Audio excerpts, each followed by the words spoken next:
Welcome to exam capsule. आज के इस वीडियो में हम लोग स्टार्ट करने वाले हैं एनसीईआरटी क्लास 7th साइंस। तो एक एक चैप्टर वाइज हम लोग करते चलेंगे। चलिए दोस्तों वीडियो को स्टार्ट करते हैं। ये जो वीडियो होगा ऑल एग्ज़ाम के लिए फ़िलहाल में शिक्षक भर्ती 3.0 4.0 आने वाले हैं। ये सब के लिए उपयोगी होगा और साथ ही में सीटेट वाले जितने भी स्टूडेंट होंगे इस वीडियो को शुरू से लास्ट तक जरूर 2 बार देख लेंगे। चलिए दोस्तों वीडियो को स्टार्ट करते हैं। अध्याय 1 यानी कि चैप्टर 1 में दिया गया है कि पादपों में पोषण, ठीक है, न्यूट्रिशन इन प्लांट्स। यहाँ से देखेंगे एक एक पॉइंट देखेंगे। पृथ्वी के सभी जीवों को भोजन की आवश्यकता होती है, एकदम सही बात है। हम लोग भी एक जीव ही हैं, हम लोग को भोजन की आवश्यकता होती ही है। पादप यानी कि पौधे स्वयं के लिए भोजन बना सकते हैं, ठीक है, ये पौधा स्वयं के लिए भोजन बना सकते हैं, परंतु मानव सहित कोई भी जो प्राणी अपना भोजन स्वयं के स्वयं नहीं बना सकता है, ये भी बात सही है। वे पादपों अथवा पादपों का आहार ग्रहण करने वाले जंतुओं से अपना भोजन प्राप्त करते हैं। अतः मानव तथा अन्य प्राणी प्रत्यक्ष अथवा परोक्ष रूप से पादपों पर निर्भर रहते हैं, एकदम सही बात है। जैसे कोई पेड़ पौधा से या अन्य पेड़ पौधा से ही आता है, उसी पे हम लोग डिपेंड रहते हैं, ठीक है। अब हम लोग देखेंगे पादपों में पोषण विधि यानी कि पोषण का क्या प्रोसेस होता है, ये सारे पॉइंट हम लोग देखने वाले हैं। दिया गया है कि केवल पादप ही ऐसे जीव है जो जल, कार्बन डाइऑक्साइड एवं खनिज की सहायता से अपना भोजन क्या करते हैं, बना सकते हैं। यह सभी पदार्थ उनके परिवेश में उपलब्ध होते हैं, एकदम सही बात है। नेक्स्ट पॉइंट दिया गया है पोषण पदार्थ सजीवों की शारीरिक संरचना, वृद्धि तथा क्षतिग्रस्त भागों के रखरखाव के लिए समर्थ बनाते हैं तथा विभिन्न जैव प्रक्रम के लिए आवश्यक ऊर्जा भी प्रदान करते हैं। सजीवों के द्वारा भोजन ग्रहण करने एवं इसके उपयोग की विधि को पोषण कहते हैं। ये पॉइंट याद रखना है।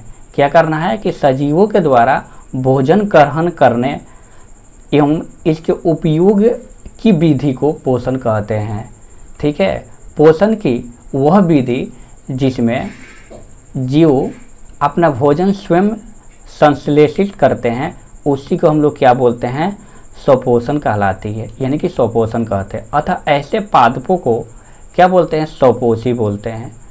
किस टाइप के पादप को स्वपोषी हम लोग बोलते हैं, तो स्वयं भोजन अपना संश्लेषित करता हो, उसी को स्वपोषण कहते हैं, उस प्रोसेस को।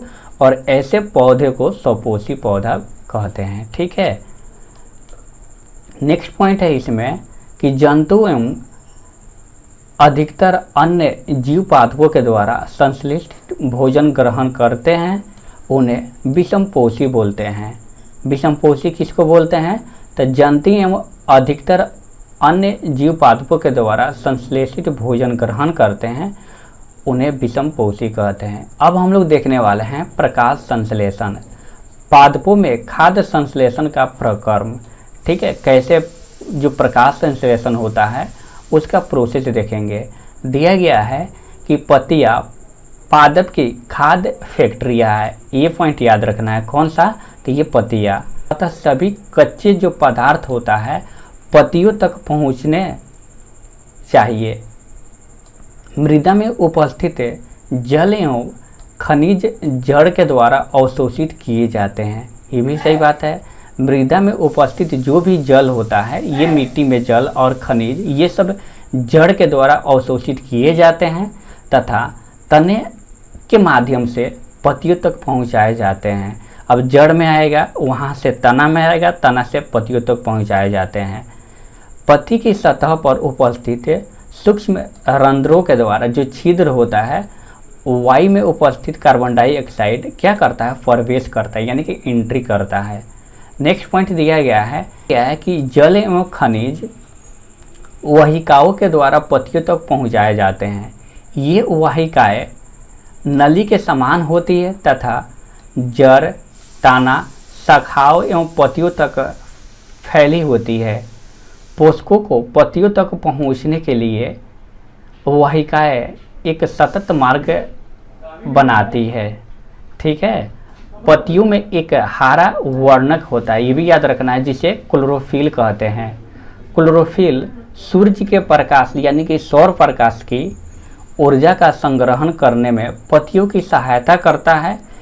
इस ऊर्जा का उपयोग जल एवं कार्बन डाइऑक्साइड में खाद्य संश्लेषण में होता है, क्योंकि खाद्य संश्लेषण सूर्य के प्रकाश की उपस्थिति में होता है, इसलिए प्रकाश संश्लेषण कहते हैं। अतः हमने देखा कि क्लोरोफिल सूर्य का प्रकाश, कार्बन डाइऑक्साइड एवं जल प्रकाश संश्लेषण के लिए क्या है, अति आवश्यक, इसको बोल सकते हैं आवश्यक है। इस पृथ्वी पर यह एक अद्वितीय प्रक्रम है, यानी कि कहने का मतलब जो हम लोग सोचे नहीं थे, तो उस टाइप की यह प्रोसेस होता है। ठीक है, मतलब सुनने, देखने और सोचने लायक होता है। पत्तियों के द्वारा सौर ऊर्जा संग्रहित की जाती है तथा पादप में खाद के रूप में संचित हो जाती है। अतः सभी जीवों के लिए सूर्य ऊर्जा का चरम स्रोत है। सभी जीव के लिए सूर्य ऊर्जा का क्या है, चरम स्रोत है, यानी कि सोर्स है। नेक्स्ट पॉइंट दिया गया है, क्या आप कल्पना कर सकते हैं, क्या आप कल्पना कर सकते हैं कि प्रकाश संश्लेषण नहीं होगा तो क्या होगा। ठीक है, तो चलिए इस पे हम लोग विचार कर लेते हैं। दिया गया है कि प्रकाश संश्लेषण ना होने की स्थिति में खाद्य उपलब्ध नहीं होगा। एकदम सही बात है। सभी जीवों का अस्तित्व प्रत्यक्ष अथवा परोक्ष रूप से, यानी कि डायरेक्ट और इनडायरेक्ट पादपों के द्वारा निर्मित भोजन पर निर्भर करता है। एकदम सही बात है। अगर प्रकाश संश्लेषण नहीं होगा, फिर पत्ती के और पौधे के कहानी खराब हो जाएगा। उसके बाद फिर हम लोग के जो अन्न मिलता है या डायरेक्ट कोई फल मूल मिलता है वो नहीं मिल पाएगा। इसके अतिरिक्त सभी जीव के लिए फार्माशयक ऑक्सीजन भी प्रकाश संश्लेषण के दौरान निर्मित होती है। प्रकाश संश्लेषण की अनुपस्थिति में पृथ्वी पर जीवन की कल्पना असंभव है। ठीक है, सबसे पहले तो पेड़ पौधा से हम लोग जो कार्बन डाइऑक्साइड लेता है और ऑक्सीजन देता है, ये नहीं मिल पाएगा। देन उसके बाद खाद, कोई फल मूल नहीं मिल पाएगा, तो फिर गड़बड़ हो जाएगा। देन उसके बाद दिया गया है कि ये देखिए ना, प्रकाश ये क्या करता है, कार्बन डाइऑक्साइड लेता है प्लस जल लेता है, और सूर्य के प्रकाश के उपस्थिति में क्लोरोफिल ये क्या होता है, कार्बोहाइड्रेट प्लस ऑक्सीजन हम लोग को देता है। नेक्स्ट पॉइंट इसमें दिया गया है कि इस प्रक्रम में ऑक्सीजन निर्मुक्त होती है, यानी कि ऑक्सीजन छोड़ता है।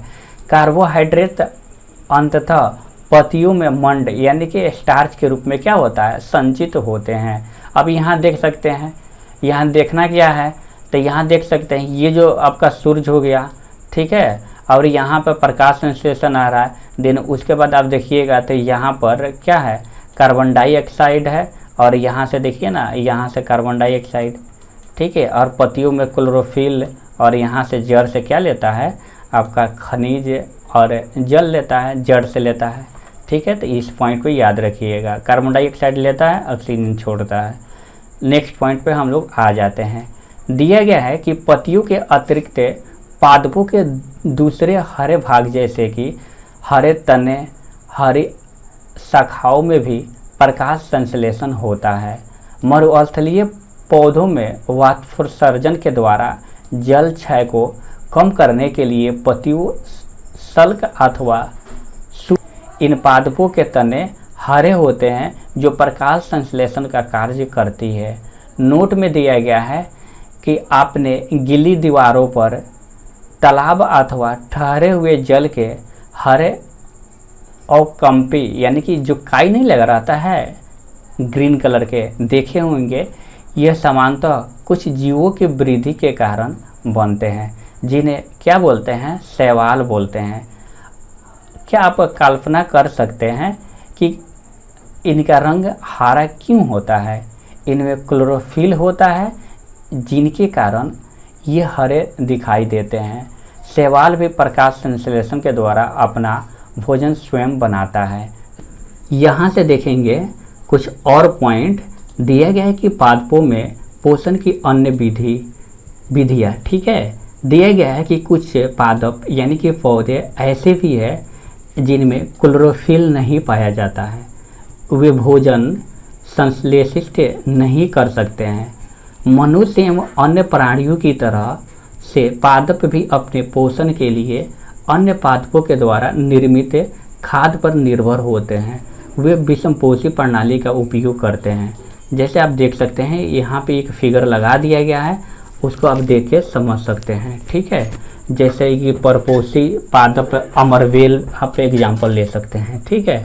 अब आइए नेक्स्ट पॉइंट पर। दिया गया है कि परजीवी पादप में क्लोरोफिल क्या होता है, नहीं होता है।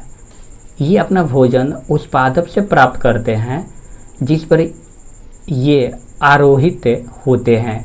अमरवेल जैसे पादप परपोषी को अमूल्य पादप से वंचित करते हैं। इन्हें परजीवी कहते हैं, परजीवी कहते हैं। इसकी घड़े यानी कि घट के समान दिखाई देने वाली संरचना वास्तव में उसकी पत्ती का रूपांतरित भाग है।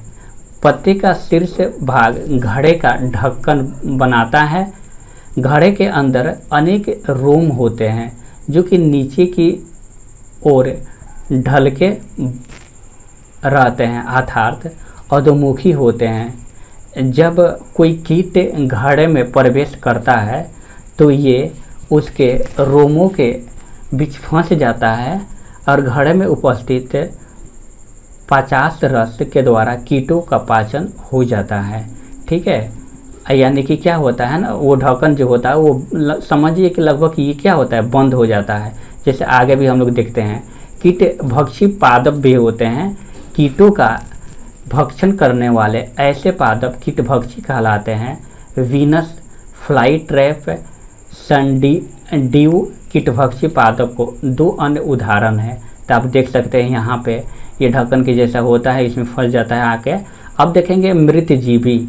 मृतजीवी क्या होता है तो यहाँ से देख लेंगे, ठीक है। मृतजीवी दिया गया है कि आपके बाजार में छत्रक यानी कि मशरूम बिकते दिखे होंगे।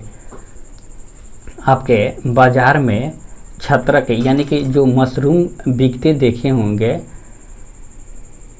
वर्षा के दिनों में वृक्ष की सड़ी गली टूटी टहनियों अथवा तानों या छाल पर छत्ते के समान संरचना के गुच्छे भी आपने देखे होंगे। ये जीव कवक या फंजाई कहलाते हैं। इनकी पोषण प्रणाली अथवा पोषण विधि भिन्न प्रकार की होती है। ये मृत एवं विघटनकारी यानी कि सड़ने वाली वस्तुओं जैसे पदार्थ की सतह पर कुछ पाचक रस का स्राव करते हैं तथा उसे साधारण व विलय के रूप में परिवर्तित कर देते हैं। तत्पश्चात वे इस विलयन का भोजन के रूप में अवशोषण करते हैं। कैसे के रूप में, तो भोजन के रूप में अवशोषण करते हैं। और इस प्रकार की पोषण प्रणाली को जिसमें जीव किसी मृत एवं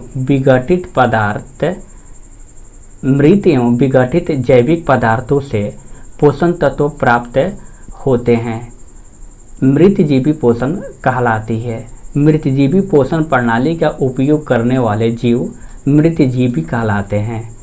नेक्स्ट पॉइंट दिया गया है, कोको की वृद्धि के लिए वर्षा ऋतु सबसे अच्छी परिस्थितियाँ प्रदान करती है। सामान्यतः कोको के जीवाणु वायु में उपस्थित होते हैं। जब वे किसी ऐसे जैव पदार्थ अथवा उत्पाद पर बैठते हैं जो नम एवं उष्ण हो तो वे अंकुरित होकर नए कवक को जन्म देते हैं। यहाँ तक भी पॉइंट समझ में आ गया होगा। अब यहाँ से देखेंगे सहजीवन। अब सहजीवन में पॉइंट में क्या क्या दिया गया है, एक एक पॉइंट डिस्कशन कर लेते हैं। कुछ जीव एक दूसरे के साथ रहते हैं तथा अपना आवास एवं पोषण तत्व एक दूसरे के साथ बांटते हैं। इसे क्या बोलते हैं, सहजीवी संबंध कहते हैं। उदाहरण के लिए देख लेते हैं, कुछ कवक वृक्षों की जड़ों में रहते हैं। वृक्ष कवक को पोषण प्रदान करते हैं, बदले में उन्हें जल एवं पोषण के अवशोषण में सहायता मिलती है। वृक्ष के लिए इसे संबंध का विशेष महत्व है। लाइकेन कहे जाने वाले कुछ जीवों में दो भागीदार होते हैं। इनमें से एक शैवाल होता है और दूसरा कवक हो। शैवाल में क्लोरोफिल उपस्थित होता है जबकि कवक में क्लोरोफिल नहीं होता है।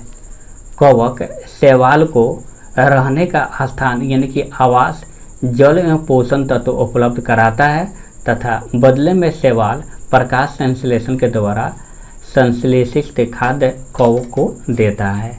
नेक्स्ट पॉइंट है, मृदा के पोषकों की पुनः पूर्ति किस प्रकार होती है। पादप मृदा से खनिज पोषण तत्व अवशोषित करते हैं, अतः मृदा में इनकी मात्रा लगातार कम होती जाती है। उर्वरक एवं खाद में नाइट्रोजन, पोटेशियम, फास्फोरस जैसे पोषण तत्व होते हैं। पादपों के द्वारा लगातार उपयोग की जाने के कारण मृदा में उसकी मात्रा धीरे धीरे कम होती जाती है। इसलिए मृदा को इन पोषण तत्वों से समृद्ध करने के लिए भूमि में उर्वरक यानी कि खाद तथा खाद मिलाने की आवश्यकता होती है। पादपों को प्रोटीन बनाने के लिए समांतर नाइट्रोजन की आवश्यकता होती है। ठीक है, ये भी वायु में नाइट्रोजन गैस प्रचुर मात्रा में उपलब्ध होती है, परंतु पादप इसका उपयोग उस प्रकार करने में असमर्थ होते हैं। पौधे नाइट्रोजन को विलय के रूप से ही अवशोषित कर सकते हैं। कुछ जीवाणु जो राइजोबियम कहलाते हैं वायुमंडलीय नाइट्रोजन को विलय पदार्थ में परिवर्तित कर देते हैं, परंतु राइजोबियम अपना भोजन स्वयं नहीं बना सकते हैं। ये चना, मटर हो सकता है, मूंग, सेम, अन्य फलीदार पादपों की जड़ों में रहते हैं तथा उन्हें नाइट्रोजन की आपूर्ति करते हैं। अधिकतर दालें फलीदार पादपों से प्राप्त होती है। इसके बदले में पादप राइजोबियम जीवाणु को आवास एवं खाद्य प्रदान करते हैं, अतः इसमें सहजीवी संबंध होता है। ठीक है, यहाँ तक टोटल इस चैप्टर का थ्योरी खत्म हो गया। अब कुछ हम लोग प्रश्न उत्तरी कर लेते हैं। दिया गया है कि हरे पौधे जो अपना भोजन स्वयं बनाते हैं कहलाते हैं, क्या कहलाते हैं, तो स्वपोषी, जो कि हमने पहले बात कर चुका। अमरबेल क्या चीज़ का उदाहरण है, तो ये है परजीवी का। ठीक है, परजीवी का है। उसी तरह अगर क्वेश्चन पूछ दिया जाता है कि पौधे का रसोई घर है, तो रसोई घर पौधे पति होता है, पतिया, क्योंकि भोजन तो वही बनाता है। कीटभक्षी पौधा क्या होता है, तो ये घटपर्णी होता है। जो हम लोग क्या बताए थे वो आकार जो होता है ना, कीटभक्षी पौधा घटपर्णी होता है और इसे पीचर प्लांट भी कहते हैं। याद रखना है, ये अपनी पत्तियों की कीट पतंगों को फंसा लेता है, जो ढक्कन के जैसा होता है वो बंद हो जाता है, वही है। प्रकाश संश्लेषण के उत्पादों को पत्तियों से पौधे के अन्य भाग में किसके माध्यम से ले जाया जाता है, तो आपको पता है कि ये फ्लोएम के द्वारा पहुंचाया जाता है। ठीक है, फ्लोएम के द्वारा। अगर जल पूछेगा तो जाइलम के द्वारा। ठीक है, आप एक बार इसको ज़रूर देखिएगा अच्छा से। रात के समय प्रकाश संश्लेषण के बिना डैश का उत्सर्जन एक मुख्य विनियम गतिविधि है, तो इसका राइट आंसर हो जाएगा कार्बन डाइऑक्साइड हो जाएगा, यानी कि बी नंबर। ठीक, नेक्स्ट क्वेश्चन है कि निम्न में कौन सा प्रकाश संश्लेषण में उत्पन्न अपशिष्ट उत्पाद है। तो दोस्तों देखिए, ग्लूकोज यहाँ पे है, जल है, कार्बन डाइऑक्साइड है, तो ये हो जाएगा ऑक्सीजन हो जाएगा, जैसे कि हम लोग को पता है। ठीक है, ये आपके सामने मैं दिखा भी दिया। चलिए, तो हम लोग मिलते हैं नेक्स्ट चैप्टर के साथ। एक बार इस थ्योरी को पूरा करके आप ऑब्जेक्टिव क्वेश्चन यानी कि MCQ जरूर लगाइएगा। आपसे एक एक क्वेश्चन बनेगा। उम्मीद करता हूँ वीडियो अच्छा लगा होगा। लाइक करके शेयर जरूर कर दीजिएगा। Thanks for watching.